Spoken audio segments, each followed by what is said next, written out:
when you looked close, it still had its original 1960s character. And when we restored it, we kept the 60s character, and that's why people go there now. The entire Charleston Low Country, and even beyond, I think is one of the most unique landscapes in the entire world, hands down. And unless we understand them, we're gonna lose them, because people don't know the context. And once you understand the context of these great old buildings, they come to life. Charleston is booming, and there's a lot of development and a lot of growth, and the history is what draws people here, but maybe they want to incorporate some history in their area. When it comes to how you can best do that, I always say, welcome to Charleston, where the culture is endless. Hey everyone, I am here with Brittany Lavelle Tulla, and Brittany is a Charleston architectural historian here.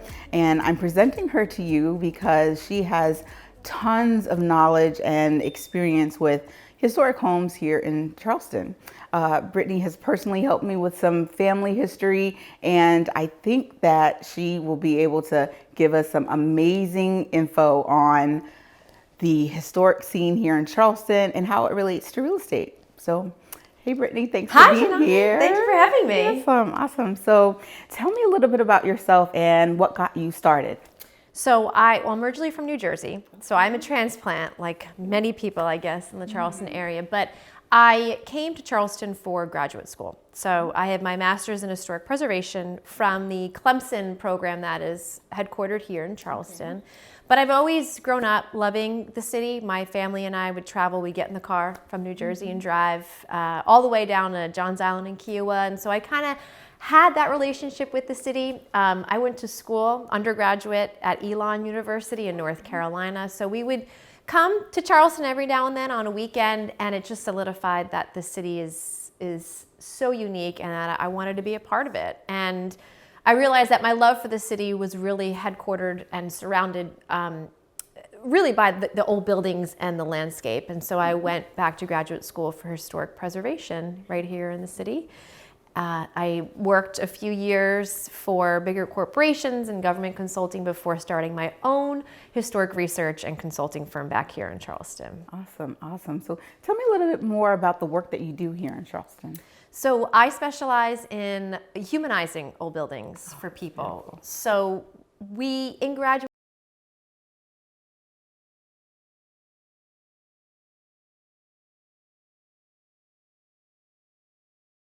HGTV shows about like physical restorations, and I mean, of course, that's I believe in that 100%. Yes. But for me, what got me super excited was then helping those people understand the building from the human aspect of its age, its story, its journey, whether it was architects or developers hoping to bring a building back to life, or a homeowner who just wants to understand the history of their home. Right. So we also help communities help protect what is special to them. So we specialize in National Register nominations and historic district nominations, and just general consulting with people on how to bring a building back to life while honoring its true nature and character. Right. Well, it's been so amazing connecting with you via Instagram. Yes. You actually helped me personally with some family history, and I think that's so special, and I'm grateful for the work that you're doing. So as a real estate agent here in Charleston, one of the things that I want to kind of educate more buyers and sellers on is in regards to what you kind of do, the history of the home. What can you say to help buyers and sellers when they're looking at purchasing a historic property or maybe restoring a historic building? I think one of the most important things you can do is just generally understand your house or your building or your area. How old is it? Because that's going to help you understand what materials you may encounter. It's going to help you understand the floor plan a little more, what changes were made.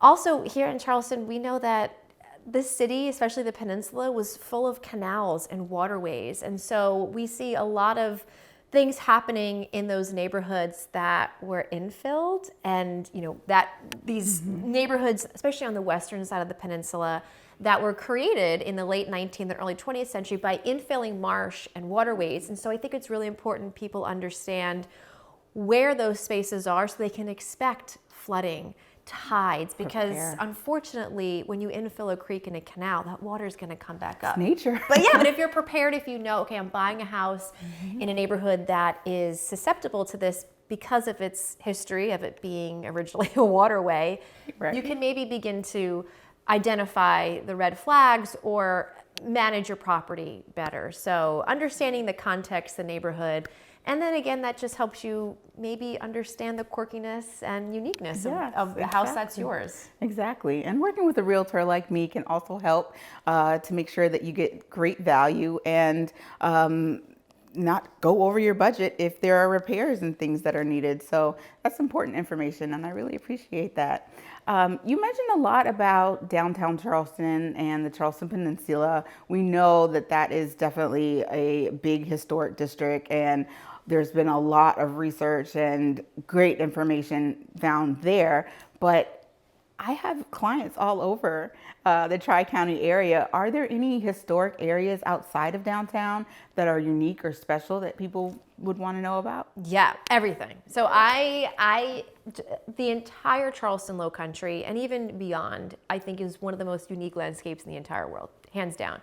And we've done a lot of work with communities, for example, Mosquito Beach out on James Island. They wanted to understand their history and protect their history because of all the development threats happening. And by designating that area as a historic district and understanding its story and honoring its story as one of the greatest mid-century and segregation era commercial and cultural meccas for the Black community during the civil rights era, and the music and the food, documenting all that history alongside the community and with them was just exceptional. Just proves that Charleston is so much more than just downtown. Absolutely. Even we just did a great project in North Charleston, the Starlight Motor Inn. It's mid-century. I've been following motel. you. Yes, and even Reynolds Avenue, and that we're whole doing area. some work out in the Navy Yard, and even out here in Mount Pleasant. I know we've talked a little bit about, the Phillips community and just some of the farming dwellings that still exist. And unless we understand them, we're gonna lose them, because people don't know the context. And once you understand the context of these great old buildings, they come to life, and you begin to maybe take steps towards honoring them in a much more powerful way. And so every aspect of the Low Country has its own story, its own personality, and I think everything is worthy of safeguarding. So no matter where someone lives or how old the house is, as long as it's 50 years or older, that's considered historic from a federal guideline. Doesn't just have to be downtown. It can be anywhere in the Low Country, and I guarantee you it's worthy of protecting and worthy of celebrating. Absolutely, absolutely. So that brings up another question for me. So you said 50 years or older is considered historic. So what are some of the newer historic projects that might be popping up around town? Yeah, so we see the 1960s as being a generation that our buildings are going fast. We're not seeing, and we meaning the greater collective energy in America, really, we're not seeing the value of our mid-century buildings. And us, and I'm sure people like you're like, wait, no, these buildings are cool. And you have to put them in their context. And so, for example, places like the Starlight Motor Inn, built in 1961, that was slated for demolition. Just because, it just was somewhat, I shouldn't say, it was very neglected, but when you looked close, it still had its original 1960s character. And when we restored it, we kept the 60s character. And that's why people go there now, is to feel it. College Lodge in downtown Charleston is threatened with demolition. College of Charleston wants to demolish College Lodge. And honestly, it's been neglected for a long time, but it's that great 1960s character. So those are the types of buildings that are newer, and technically 1974 now is considered. I know, that's crazy. Historic. I haven't worked. I'm trying to think of anything 1970s that I've done, but of course, then again, you're encountering a whole new set of materials, and it's going to get interesting. Keeps it interesting. Can you imagine when the 80s start to get? Oh my gosh! Talk about aging. Yes, I know. It's like, oh goodness. So we'll see. But then you think of like the ranches, these suburbs of the 60s and the 70s, the ranch style house, the mid-century modern. I mean, those are the types of things that are becoming more and more cool because they've reached that kind of like feel. Exactly. That's what people are looking for. Make sure that we can keep them. So if someone's considering purchasing a historic home, what are some ways that they can kind of honor the history and bring in some modern amenities? Is there anything that you can think of to help with that? So whenever we're working with clients that kind of want to modernize but honor, and that's the thing, we want these houses and these buildings to be used, okay? So if it means building an addition on the back or changing a few things on the interior to make it livable and loved by you, that's what these houses are really meant to do, is to be a sanctuary for the humans that live inside. Absolutely. When it comes to how you can best do that, I always say, again, look at its age, look at its character. What are what we call character defining features of these buildings? So, for example, if you're thinking about, let's just say a Victorian era house, and these Queen Anne's, and for them it's maybe ironwork, it's the woodwork, it's the porches, it's anything that you would consider identifiable to that age and that style of house. Keeping those things and then looking on the interior of keeping the historic core intact when it comes to foyers and main rooms, but then adding those modern amenities as you go further back in the house. Gotcha. Or places that are less visible to you once you first walk in, or even to the street, so that you can keep that house, that image of that house from the public right of way, looking historic and honoring its character, while having all that you need in the back, and I get it. Everyone, we need modern kitchens, we need modern bathrooms, but if you look at the historic floor plan, maybe keeping that intact, and then working your way back and figuring out what you can change that may not be a detriment to the historic core. Very cool, very cool. When thinking about modernizing historic homes, are there any touches that maybe someone that has a new construction property, what can they do to kind of get that historic feel? Is there anything that, because Charleston is booming and there's a lot of development and a lot of growth, and the history is what draws people here, but maybe they want to incorporate some history in their area. What can you say about that? We're seeing a lot of cool things happening. Of course, we're seeing single houses being constructed, which I love.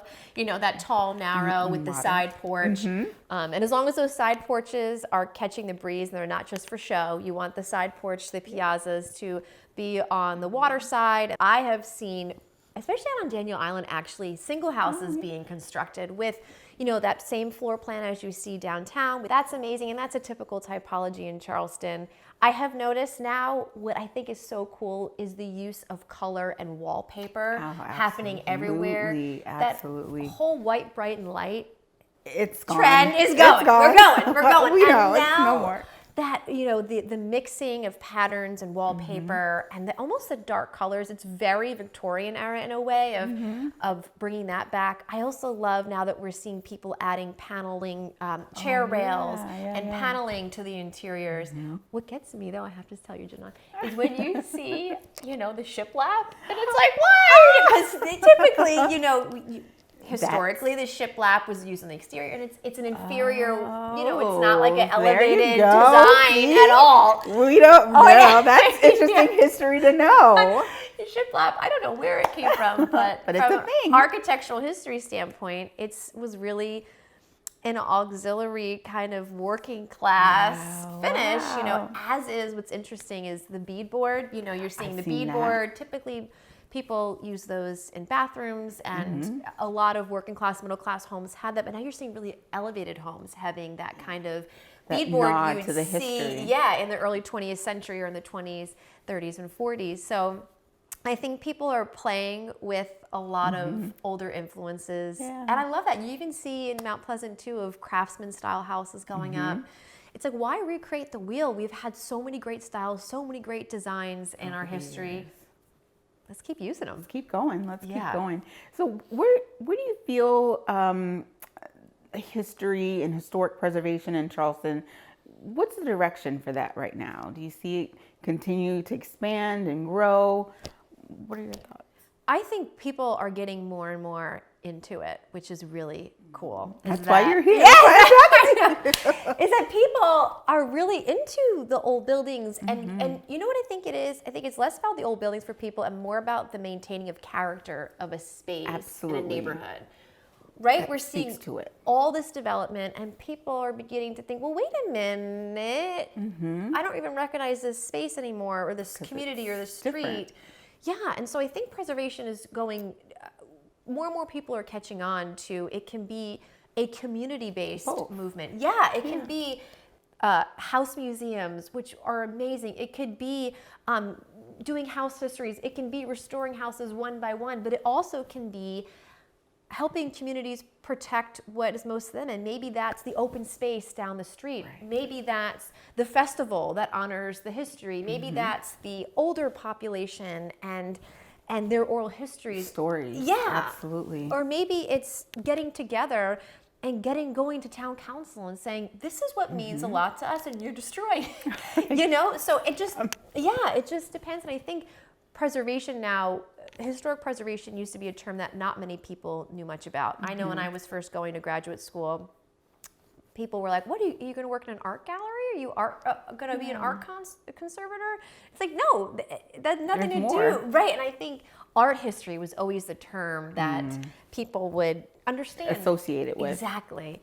And now historic preservation, I think more and more of us are getting out there and talking about what it means and how we can use it as a tool, not just in the old style fashioned way of what people think preservation is, but in a way where citizens can vocalize what they love about their community and how they can fight for it and protect it.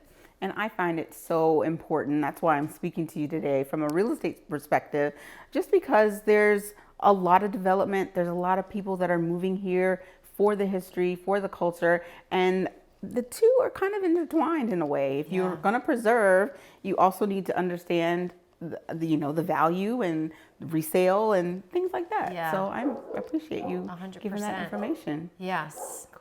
Thank you so much for sitting down and chatting with me. This has been so informative and so amazing. Like, I just love your energy, and I'm so glad that we connected. To you. Yes. Thank you. So as we move forward, I'm a realtor here, and I want to help buyers and sellers in Charleston get the best value for their home. But if you need information and want to learn more about historic preservation, Brittany's your person. So tell us how we can reach you and learn more. So I'm on Instagram, and I find that to be one of the greatest tools, which has caught me by surprise of how many people, I love it. So my Instagram is my full name, so it's BV Lavelle Tulla, and that's for Brittany Lavelle Tulla. And on there, I share all my projects and what's happening around Charleston in regards to preservation and what else is happening to learn more about the history of Charleston. And also my website, bvlhpr.com is my firm's website. And I'd love to chat with anyone who wants to talk about history and preservation. Awesome. This has been amazing. Thank you again. Thank you.